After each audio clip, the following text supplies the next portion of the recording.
अस्सलाम वालेकुम। आज हम डिस्कस करेंगे चेंज ऑफ स्टेट। मैटर की 3 स्टेट्स होती हैं, सॉलिड, लिक्विड एंड गैस। एक ऐसा टेम्परेचर होता है जिसमें कोई भी मटेरियल 2 स्टेट्स में एक साथ एग्जिस्ट करता है, जैसा कि आइस और वाटर। 0 डिग्री पर आइस भी मिलता है और वाटर भी। हमें 100 सेंटीग्रेड एक ऐसा टेम्परेचर है जिस पर कौन कौन एक साथ मिलता है, वाटर और वेपर, या जिसको हम स्टीम भी बोलते हैं। मैटर को एक स्टेट से दूसरी स्टेट में तब्दील करने के लिए हमें थर्मल एनर्जी तब्दील करनी पड़ती है। या तो हम थर्मल एनर्जी ऐड करेंगे या फिर थर्मल एनर्जी निकालेंगे। चलिए अब हम चलते हैं इसकी डेफिनेशन की तरफ।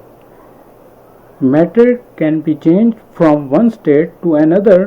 For such a change to occur, a thermal energy is added to और रिमूव फ्रॉम अ सबस्टेंस। तो हम इसमें थर्मल एनर्जी ऐड करते हैं या इससे थर्मल एनर्जी रिमूव करते हैं। जिस तरह आप इस पिक्चर में देख सकते हैं कि सॉलिड आइस है, तो इसमें से हम थर्मल एनर्जी देंगे तो ये लिक्विड में चेंज हो जाएगा, और जब थर्मल एनर्जी मज़ीद इसमें देंगे तो ये गैस में चेंज हो जाता है। और इसी तरह अगर गैस से थर्मल एनर्जी हम निकालें तो लिक्विड में चेंज हो जाता है, और लिक्विड से अगर थर्मल एनर्जी निकालें तो सॉलिड में चेंज हो जाता है। ये तीनों प्रोसेस रिवर्सिबल हैं कि एक स्टेट से दूसरी स्टेट में चेंज होते रहते हैं, और इसी को हम चेंज ऑफ स्टेट बोलते हैं। अब क्वेश्चन ये अराइज होता है, show that water changes it's state, explain it with an activity. हमें इससे एक एक्सपेरिमेंट से हमें एक्सप्लेन करना है कि आइस अपनी चेंज स्टेट करता है, पहले वाटर में जाता है फिर वेपर्स में। एक्सपेरिमेंट में आपने एक बीकर लेनी है और इसको स्टैंड पर रख देना है। फिर आपने बीकर में आइस के पीसेस डालने हैं। फिर इस बीकर में थर्मामीटर रख दें ताकि हम टेम्परेचर मालूम कर सकें, बिल्कुल इसी तरह जिस तरह आप डायग्राम में देख रहे हैं।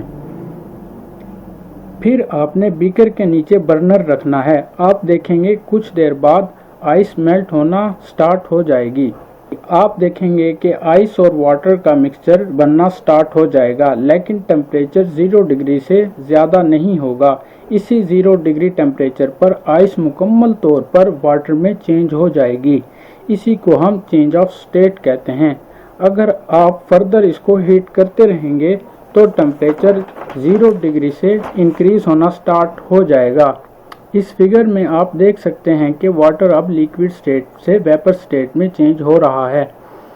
नेक्स्ट इसकी ग्राफिकल एक्सप्लेनेशन की तरफ चलते हैं।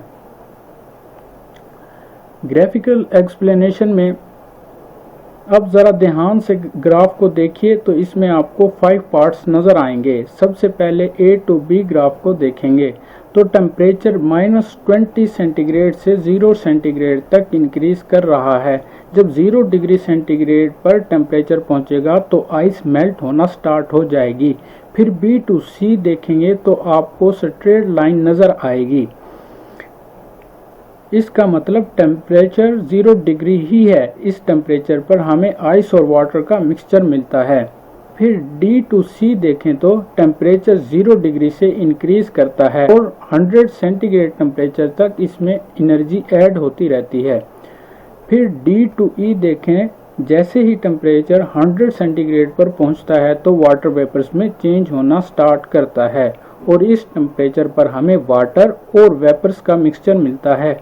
और ये टेम्परेचर उस वक्त तक रहेगा जब तक तमाम वाटर स्टीम या वेपर्स में चेंज नहीं हो जाता। तो ये थी इसकी ग्राफिकल एक्सप्लेनेशन। इस टॉपिक से रिलेटेड कोई भी आपका क्वेश्चन हो तो आप कमेंट कीजिए। इस चैनल को सब्सक्राइब कीजिए। Learn to rule. Thank you.